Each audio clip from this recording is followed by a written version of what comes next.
अरे हो तोहरे नैनन के जदुआ दिलवा पे छा गइल हो। आओ के गली में जब तू निकलू चूड़ी के छनकार सुनाई दे। पीपल के नीचे तू मुस्कैलू दिलवा हमार धड़काई दे। लाल चुनरिया हवा में उड़ेला चांद भी तोहरा पे मर जाला।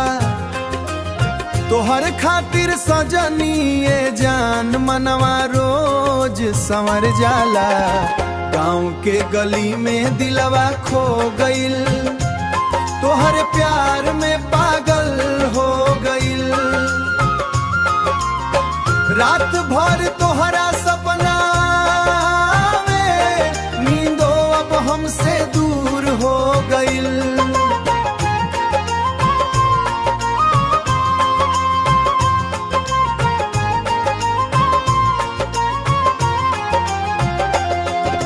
खेत किनारे बैठ के सजनी तोहरे संग संग बतियाइब हो। बरखा वाली ठंडी रात में हाथवा तोहार पकड़ाइब हो। माटी के खुशबू तोहार हंसी दूगो मिलके जादू करे। साथ रहे तू जन्म जन्म जन्म तक रब से दिल ई दुआ करे। गाँव के गली में दिलवा खो गइल तोहर प्यार में पागल हो गइल। रात भर तोहरा सपना में नींदो अब हमसे दूर हो गइल।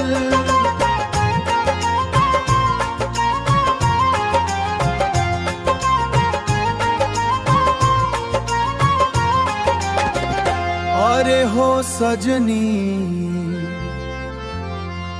तोहरे बिना ई दिल ना लागे। गाँव के हर राह में बस तोहर चेहरा जागे।